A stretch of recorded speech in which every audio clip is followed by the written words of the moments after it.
Alors bonjour, donc effectivement on va changer complètement de région et on va parler des nouveautés en imagerie ultra fast et des nouveaux marqueurs pour le sein. Alors c'est un titre un peu ambitieux, ce que je me propose de faire c'est, en partant finalement de ce que j'ai appelé l'élastographie d'hier, alors c'est un peu excessif, en fait c'est plutôt l'élastographie, les applications on va dire classiques, validées de notre pratique. On va essayer de regarder ce qui, finalement, aujourd'hui, on a pu développer comme nouvelle application clinique avec l'expérience de la technique. Et puis, à partir, finalement, de cette technique qui a quand même des limites, qui ne répond pas à toutes les questions, voir que le principe physique qui sous-tend l'élastographie n'a pas encore révéler tout son potentiel et qu'il y a des nouvelles applications basées sur des paramètres quantitatifs nouveaux qui vont pouvoir se développer demain, et en particulier l'élastographie non linéaire dont je vais vous parler. Alors ça, c'est ce qui est validé, ce qui est classique, c'est l'élastographie donc dans notre pratique clinique scénologique quotidienne. Donc ça, on le sait, l'élastographie Sherwave, aujourd'hui, ça aide à caractériser les masses mammaires. Il y a plusieurs dizaines de publications qui le confirment. Alors on sait très bien qu'évidemment, il y a des conditions particulières dans lesquelles c'est utile. Et c'est sûr que lorsque vous avez des images ici qui sont typiques, comme ici ce kyste typique ou ici ce cancer typique, eh bien l'information supplémentaire de dureté ne va pas vous aider beaucoup.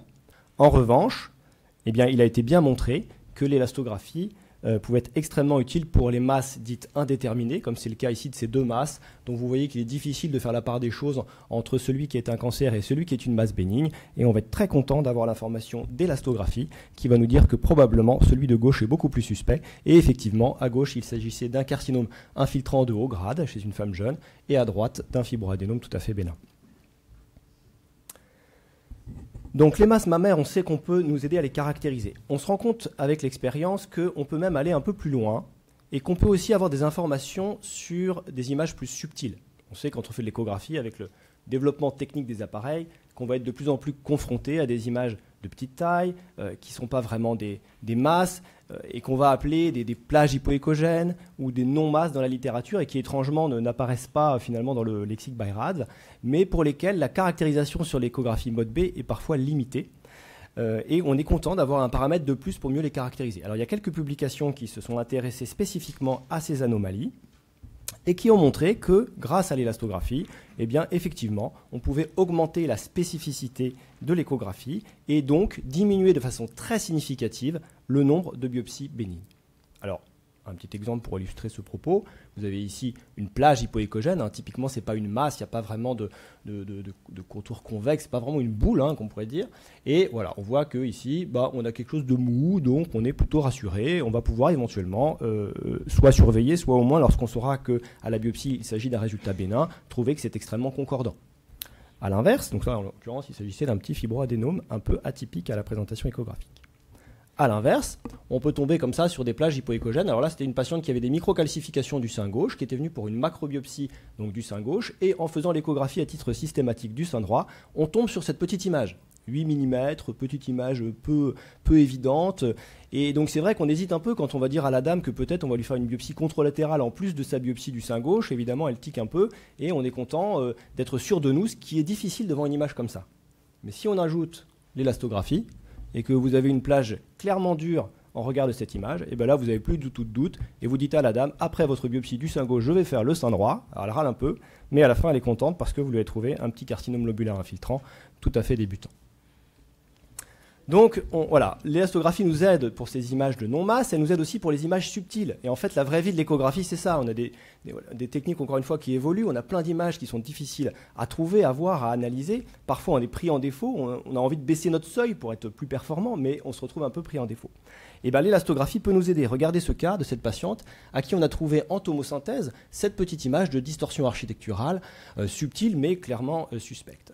Alors, on aurait pu lui faire une biopsie sous tomosynthèse, vous allez me dire, mais enfin, c'est un petit peu compliqué parfois à organiser, ça prend du temps, et on se dit que si on le trouve en échographie, ça va être plus simple. Donc, on le cherche. Donc, voilà cette image que vous avez tous vue. On le cherche, et voilà ce que ça donne. Donc, vous avez ici l'image, vous voyez qu'en mode B, bon, c'est pas franchement évident. On se dit, peut-être qu'il y a un truc là, on n'est pas sûr, et pourtant, quand on passe, ça a l'air d'être un peu plus dur. peut-être que ça pourrait être bien corrélé à mon image mode B. Donc finalement, vous avez cette image-là douteuse, mais vous avez une dureté très claire. Et donc vous allez pouvoir proposer de faire la biopsie sous échographie. Et on a pu trouver une cicatrice radiaire à l'échographie. Et le clip qu'on avait posé pendant le geste était parfaitement au centre de la distorsion sur la tomosynthèse. Alors, ça a été aussi montré dans les situations d'échographie ciblée, hein, donc l'échographie qu'on va faire après l'IRM, c'est vrai aussi après d'autres techniques, comme après la tomosynthèse, comme je viens de vous montrer. Là, il y a une publication qui le montre bien, hein, la publication de Plécha en 2014, qui montre qu'on peut, en fait, avec l'élastographie, améliorer la caractérisation de ces toutes petites images après l'IRM, mais également aider à cibler les prélèvements. Donc, vous avez ici un cas qui illustre ce propos. C'était une dame qui avait un cancer de ce côté-là, et chez qui, à l'IRM pré-thérapeutique, on avait trouvé une image contralatérale. Bon, elle n'avait pas été vue à l'échographie initiale, et donc voici l'échographie ciblée. Bon, on passe dans la zone. Peut-être qu'en mode B, on a un doute sur une petite zone. Voilà. On va regarder en élastographie ce que ça donne. On se déplace. Alors vous voyez qu'on est dynamique, hein, donc on peut vraiment déplacer la carte d'élastographie. On va voir comment elle se modifie. Voilà. Alors je ne sais pas vous. Est-ce que vous auriez biopsié cette zone? Voilà. Bon, avec l'élastographie, il n'y a pas de doute. On est allé prélever et on a trouvé un carcinome infiltrant contralatéral. Donc ça, ce sont les applications, on va dire, maintenant, je pense qu'aujourd'hui, dans notre pratique, c'est des applications validées. Alors, à force d'utiliser cette technique, on se rend compte qu'il y a des applications qui peuvent aussi s'élargir. Et c'est le cas, notamment, des microcalcifications. Vous savez que les microcalcifications, donc, on les détecte en mammographie, mais que la mammographie a une relativement faible spécificité. C'est-à-dire qu'en fait, on va se retrouver à biopsier plein de calcifications avec des résultats bénins. Alors, est-ce qu'on peut avoir d'autres techniques qui nous aident? On sait que dans 30 à 40% des cas, quand on détecte un amas de microcalcifications à la mammographie, on va peut-être pouvoir le trouver à l'écho. Et si les microcalcifications sont visibles en l'écho, à l'heure actuelle, on ne peut pas les caractériser, mais nous, on s'est posé la question de savoir si la dureté en élastographie pouvait nous aider à prédire s'il s'agissait de calcifications malignes ou de calcifications bénignes. C'est ce qu'on a fait dans cette étude qui a été publiée récemment. Alors voilà un exemple, hein. Vous avez une dame ici qui venait avec des calcifications grossières hétérogènes. En échographie, on a l'impression qu'il y a une plage avec peut-être quelques petits spots hyperéchogènes qui peuvent correspondre. Et vous voyez qu'on n'a pas du tout de dureté associée. Bon. Elles ont été biopsiées, toutes ces calcifications sous échographie, qui prouvaient qu'on était dans la bonne zone. Et là, en l'occurrence, il s'agissait de calcifications bénignes. A l'inverse, vous avez ici des calcifications qui, certes, sont plus suspectes, hein, sur le plan morphologique, avec des calcifications qui sont fines polymorphes, une petite plage hypoéchogène avec des spots hyperéchogènes en échographie, et vous avez, en élastographie, clairement une zone de dureté tout à fait bien identifiable. Alors, on comprend bien que d'abord, on se dit qu'a priori, ça va nous prédire que probablement on va trouver des choses un peu plus suspectes, et en l'occurrence, il s'agissait d'un CCIS. Et puis aussi, ça nous aide à confirmer que ces calcifications sont bien là, puisqu'il y a bien une zone de dureté anormale, et donc on va pouvoir guider le prélèvement sous échographie avec une plus grande confiance. Alors ça, ce sont les résultats de l'ensemble de l'étude. Au total, on avait 29 patientes qu'on avait pu recruter, 16 avec des carcinomes et 14 avec des lésions bénignes. Et vous voyez que voilà ce qu'on a observé. On a observé que la dureté mesurée de ces calcifications était clairement différente entre les calcifications malignes qui sont ici et les calcifications bénignes qui sont ici. Alors ce qu'on voit, c'est que quand l'élastographie est molle, eh ben, en fait, on n'est pas très bon, parce qu'il peut y avoir des cancers qui sont mous, hein, lorsque c'est des calcifications en élastographie. Et c'est pour ça que la sensibilité, elle n'est pas parfaite. Par contre, vous voyez que lorsqu'on dépasse un certain seuil, eh bien, la probabilité qu'on soit un cancer est extrêmement élevée. C'est pour ça que dans notre étude, on avait une spécificité à 100%. Donc en pratique, quand on voit des calcifications en écho et qu'elles sont dures en élastographie, eh bien, vous pouvez être quasiment certain qu'en fait, c'est un cancer. On a regardé aussi ce qui se passait dans la famille des cancers. On a dit, est-ce que finalement on est aussi capable de faire la différence entre des calcifications qui traduisent un carcinome in situ pur, ou est-ce qu'on est capable de voir s'il y a une composante infiltrante?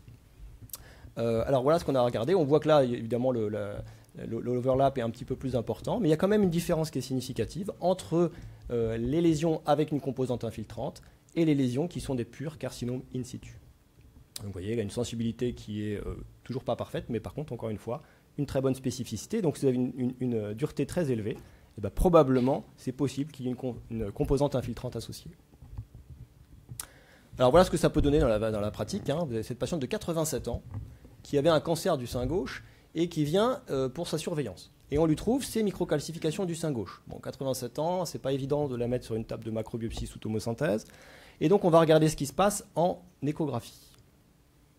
Alors là, en échographie, on trouve une plage hypoéchogène avec des spots hyperéchogènes. On se dit probablement que j'ai l'impression qu'elles sont probablement là.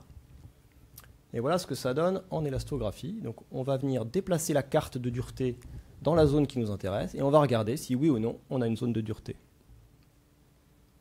Je ne sais pas ce que vous en pensez. Alors, malin, bénin? On s'est dit, oui, probablement c'est très suspect, c'est vraisemblablement malin. On était déjà relativement inquiet dans le contexte de la patiente. Et en plus, on est très confiant lorsqu'on va lui dire qu'on va lui faire le prélèvement sous échographie, qu'on n'aura pas besoin de l'allonger sur le ventre et qu'on va faire ça tout de suite avant qu'elle reparte chez elle. Ça prend 10 minutes. On est allé prélever ça. Donc voilà, on avait cette zone de dureté. On a fait une macrobiopsie sous échographie. Ça prend un quart d'heure. On avait des calcifications sur les carottes. Et effectivement, il s'agissait d'une récidive homolatérale. Alors, on voit qu'on a des applications qui sont vraiment très utiles, des choses qui sont validées. On a l'impression qu'on peut encore étendre le champ des applications. Malgré tout, ça reste une technique qui n'est pas parfaite. D'abord, il y a des faux positifs et des faux négatifs, comme toute technique d'imagerie, ça, on est bien au courant. Et puis, on se rend compte avec l'utilisation que c'est une technique qui, en fait, dépend des conditions d'acquisition. En fait, l'élastographie, c'est un peu comme une voiture de course, c'est-à-dire que en fait, les résultats que vous allez obtenir, ce n'est pas les mêmes si vous la conduisez sur une route bien sèche de campagne ou bien si vous avez des conditions neigeuses. Et c'est pareil en élastographie. Vous n'allez pas avoir les mêmes résultats en fonction du type de lésion, en fonction de sa localisation dans le sein, en fonction du type de sein. Est-ce que c'est un gros sein graisseux, un petit sein dense? Ça ne va pas être les mêmes résultats. Et puis du niveau de compression. Alors, théoriquement, on n'est pas censé appuyer, mais en fait, on sait tous que quand on fait une échographie du sein, il y a forcément une pression qu'on applique sur le sein. Parfois, elle est plus importante parce qu'on a besoin d'analyser une image un peu plus profonde. Et donc, en fonction du niveau de compression, on va avoir des résultats qui varient. Alors, tout ça, ça fait qu'en fait, ça dépend aussi du pilote.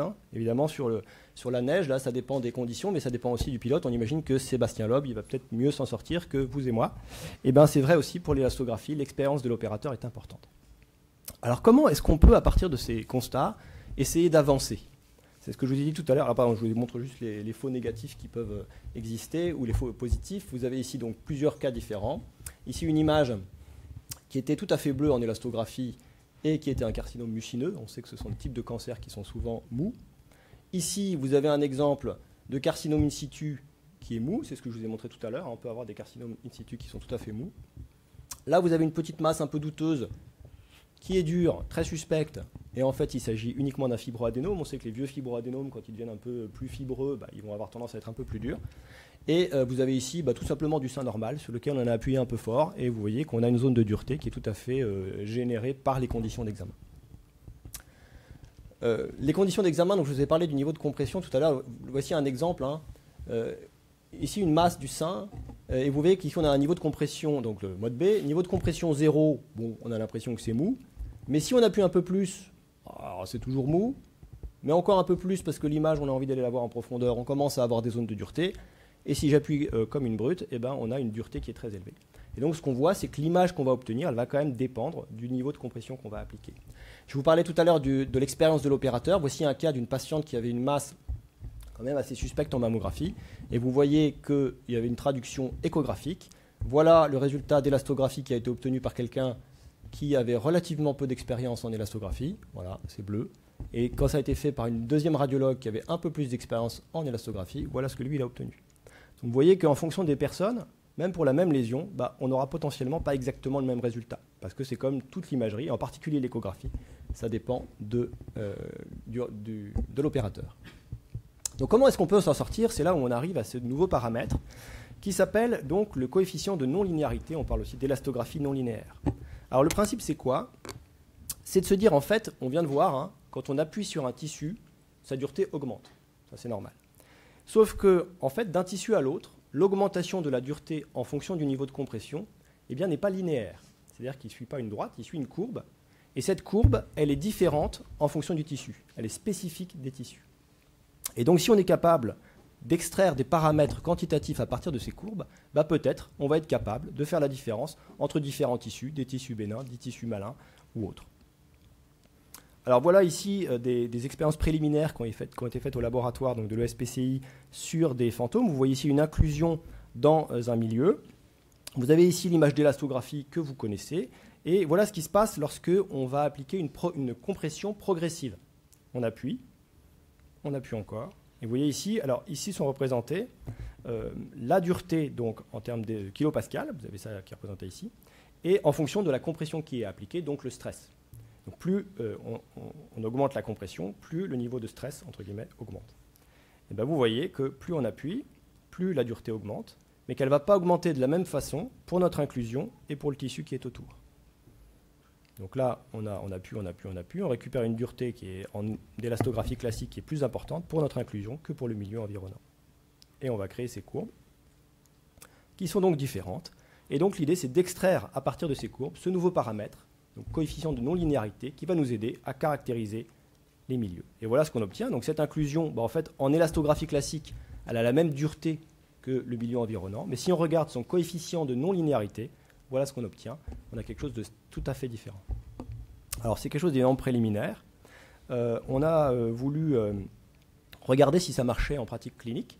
Donc ça, c'était une étude vraiment préliminaire qu'on a fait. On n'avait pas de contrôle en temps réel de l'image au moment de la compression. Il y a les gens de l'ESPCI qui sont venus avec leurs gros ordinateurs, ils faisaient des calculs compliqués. On avait une palette, on appuyait sur le sein. Et donc moi, j'appuyais et je ne voyais pas ce qui se passait dans l'image. Donc c'était évidemment pas parfait. Peut-être que j'appuyais, que je déplaçais un peu ma main, que l'image sortait, etc. Donc bon, c'était pas parfait, mais pourtant, on a quand même réussi à obtenir chez quelques patientes des résultats qui paraissaient intéressants. Vous avez ici une patiente, donc, avec une petite lésion qui est ici, là. Vous avez une image d'élasto qui n'est peut-être pas évidente, mais qui est un petit peu dure.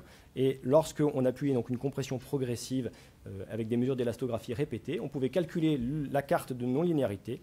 Et voilà ce que ça donne. Voilà. On avait une image comme ça qui était obtenue chez une de nos patientes. Alors c'était une étude préliminaire, encore une fois, hein, c'était pas en temps réel. Voilà, donc la conclusion de cette présentation, c'est de dire que voilà, il y a des choses qui sont validées, qui sont acquises. On sait que l'élastographie Shearway, ça améliore la caractérisation des masses mammaires, mais aussi des lésions subtiles. C'est important, c'est intéressant en seconde look de l'IRM ou des autres techniques de mammographie. On se rend compte qu'il y a des applications cliniques qui se développent avec des choses plus subtiles, comme la caractérisation des microcalcifications, et que nous, aujourd'hui, on utilise vraiment en pratique quotidienne. Mais forcément, cette technique, elle est quand même dépendante des conditions d'acquisition, elle est influencée par les conditions d'acquisition. Et donc, le développement de nouvelles applications, de nouveaux paramètres quantitatifs comme le coefficient de non-linéarité, peut-être demain, nous apportera des solutions nouvelles, un paramètre supplémentaire pour améliorer encore la caractérisation des anomalies mammaires en échographie. Je vous remercie.